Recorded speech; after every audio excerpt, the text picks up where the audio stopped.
Hello and welcome to this week's instalment of Brisbane Health. Some of our best known sports players come from our Indigenous communities. These players have the chance to be great role models for younger members of the community. A new initiative called Deadly Choices is helping to encourage this good influence. On today's episode, we will look at the Deadly Choices program and some of the key factors including physical activity, anti-smoking and the importance of accessing local healthcare.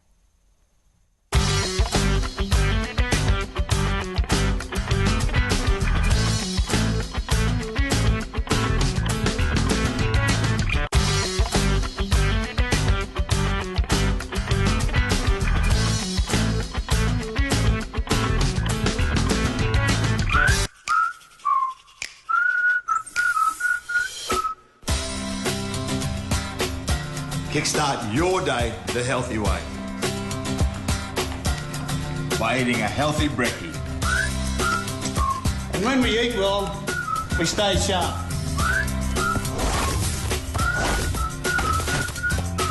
And so you have maximum energy all day long, make sure you eat the right kind of sugar. So make the right choice. Make a deadly choice. And let's all tackle chronic disease.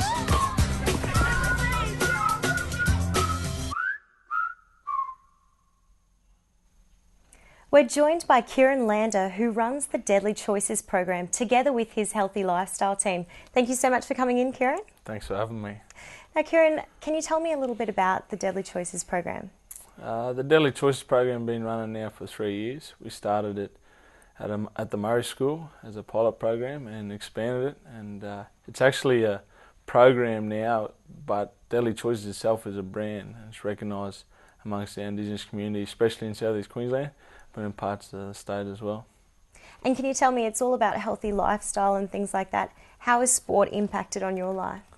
Oh, greatly. I grew up in the bush out west in Queensland and moved away to follow my sports ambitions to play for the Broncos, and it's got me a long way, and I've learned a lot through nutrition and healthy lifestyle, and now it's about giving back and what I've learned, giving back to community. So I definitely appreciate the sport aspects of life. And how much exercise do children need these days? The recommended daily is an hour for intensified physical activity for our young people, and soon to be it'll be an hour for everyone, and if not more if we keep getting worse. That's right. Now, the long-term benefits, being specific to Indigenous communities and chronic disease, you know, obviously making healthy lifestyle choices is big on this.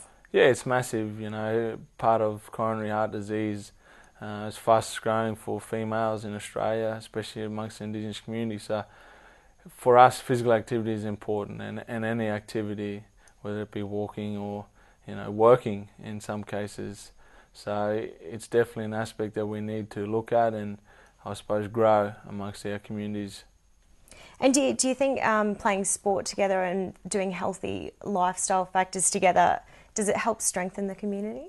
Oh, definitely. Healthy community is always a strong community. You know, if you've got a lot of willing people that are fit and healthy, it empowers others to be like that. And we always use that amongst our programs, is importance of leadership and teaching youngers and others what you've learned, and that's how our culture has been for a long time.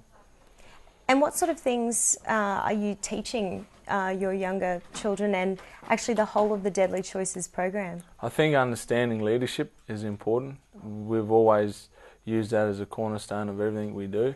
Everyone's a leader, whether you like it or not, and we explain that, and we need to know that choices will benefit you but also benefit others around you, and it leads into eating well and eating breakfast, making sure you get your 30 minutes if you're an adult and your hour a day for the young people. So it's impacting not just on themselves but maybe their siblings or, you know, their mums or dads.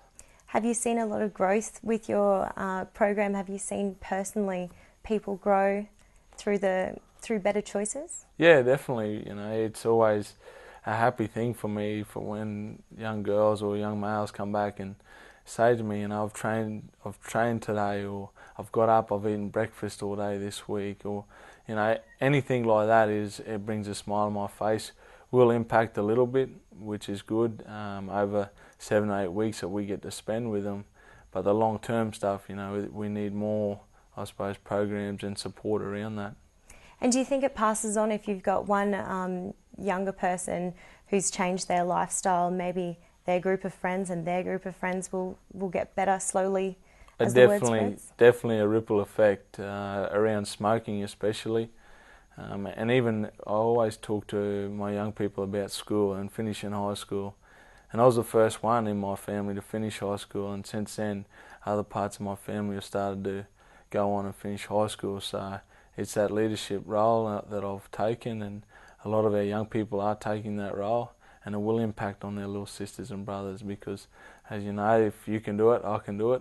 Those sort of attitudes when you've got family orientated. And the younger generation is going to be coming through, so we want them to be nice and healthy and making the right sort of choices.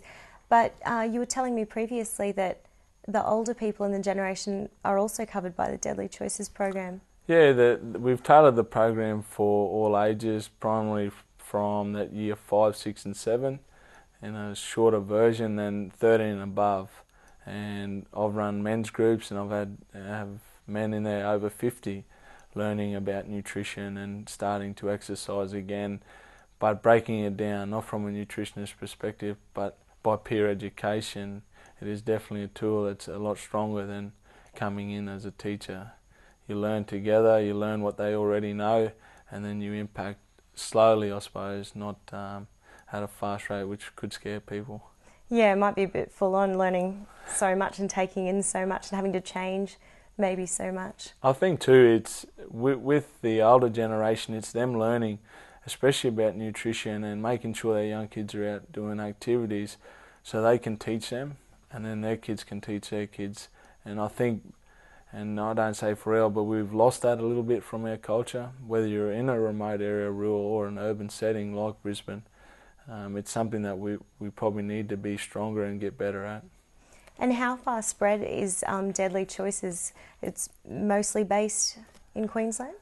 Yes, at the moment it's mostly based in Queensland, central Queensland, southeast.